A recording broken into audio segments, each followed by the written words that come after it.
ભારત પાકિસ્તાન યુદ્ધને લઈને એક પછી એક સરકાર છે એ સતર્ક છે અને એક પછી એક જ્યાં પણ જરૂર પડે છે પ્રકારના આદેશ આપે છે. ગુજરાતમાં 15 તારીખ સુધી ડ્રોન અને ફટાકડા પર પ્રતિબંધ મૂકવામાં આવ્યો છે. પંજાબના ચંદીગઢમાં આઈએએસ અધિકારીઓની રજા રદ કરવામાં આવી અને સાથે સાથે પંજાબના ચંદીગઢમાં પણ ડ્રોન અને ફટાકડા પર પ્રતિબંધ મૂકવામાં આવ્યો છે.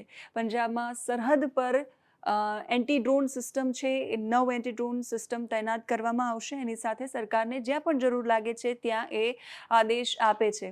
સંરક્ષણ મંત્રાલયે એક જાહેરનામું બહાર પાડ્યું છે અને એ જાહેરનામામાં ટેરિટોરિયલ આર્મીને તૈયાર રાખવા માટે સૂચન કર્યું છે.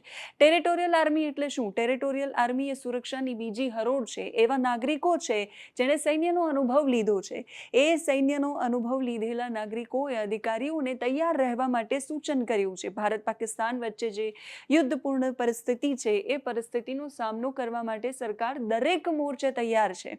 એક પછી એક અધિકારીઓ સાથે બેઠક યોજી રહી છે. ત્રણેય સેનાઓ સાથે રક્ષામંત્રી અને કેન્દ્રીય ગૃહમંત્રી પણ બેઠકો યોજી રહ્યા છે. બેઠકોની વચ્ચે સંરક્ષણ મંત્રાલયે એક જાહેરનામું બહાર પાડ્યું જેમાં સેના પ્રમુખને ટેરિટોરિયલ આર્મીનો રૂલ્સ છે 1948નો એ હેઠળ ટેરિટોરિયલ આર્મીને તૈયાર રાખવા માટે સૂચન કર્યું છે. આ આર્મીના સૈનિકો અને અધિકારીઓને પાછા બોલાવી લેવાની સત્તા છે એ 1948નું જે આ રૂલ છે એ આપે છે. ટેરિટોરિયલ આર્મીના જે સભ્યો છે એ પોતાનો વ્યવસાય પોતાનું કામ ચાલુ રાખી શકે છે. જ્યારે પણ જરૂર પડે કુદરતી આપત્તિઓ કે એવી કોઈ પરિસ્થિતિ આવે ત્યારે એ નાગરિકોને જેમને સૈન્યનો અનુભવ છે એમને પાછા બોલાવવામાં આવે છે. અત્યારે ભારત પાક યુદ્ધ વચ્ચેની જે પરિસ્થિતિ છે એમાં એ નાગરિકોને પાછા બોલાવવામાં આવ્યા છે. એટલે એ સૈનિકોને એ કર્મચારીઓને પાછા બોલાવવામાં આવશે, એમની મદદ લેવામાં આવશે. એ નાગરિકો આ ટેરિટોરિયલ આર્મી એક અર્ધલશ્કરી દળ છે અને નાગરિકોને સૈન્ય સેવા આપવાની તક આ આર્મી આપે છે. નોકરી અને વ્યવસાય જેમ મેં કીધું એમ ચાલુ રાખી શકે છે. જ્યારે જરૂર પડે ત્યારે સેના આવા લોકોને પાછા બોલાવી લે છે. દેશના એવા નાગરિકો છે ટેરિટોરિયલ આર્મી એટલે કે જેણે સૈન્યનો અનુભવ લીધો છે. આ એક વોલેન્ટિયર સર્વિસ છે. જરૂર પડે ત્યારે પાછા બોલાવાય છે. 1948માં આ ટેરિટોરિયલ આર્મી બનાવાઈ હતી. સેકન્ડ લાઈફ ઓફ ડિફેન્સ છે એટલે સુરક્ષાની આ બીજી હરોળ છે. જ્યારે જરૂર પડે ત્યારે બોલાવાય છે.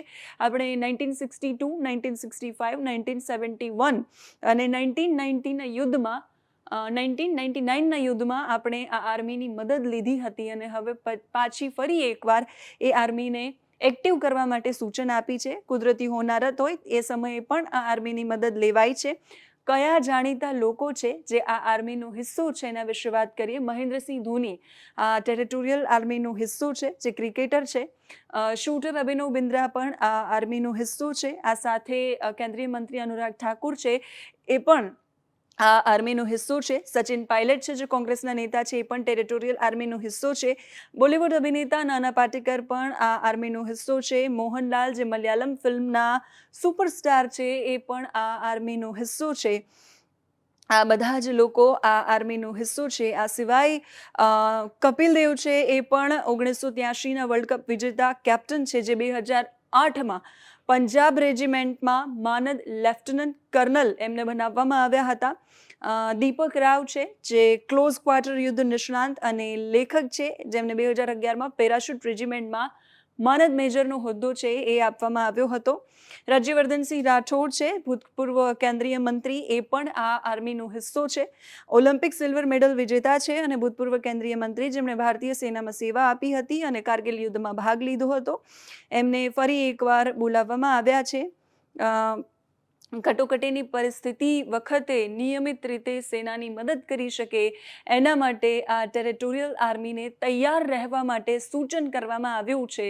એટલે આપણી દેશની સેનાઓ હવાઈ હુમલા, દરિયાઈ માર્ગે તમામ રીતે તૈયાર છે અને હવે આપણી જે સુરક્ષાની બીજી હરોળ છે એને પણ ઊભી કરવામાં આવી રહી છે. પાકિસ્તાન સામે લડવા માટે ભારત દરેક મોરચે તૈયાર છે અને એટલે આપણે ગર્વથી કહી રહ્યા છીએ જય હિન્દ અને જય હિન્દની સેના. નમસ્કાર.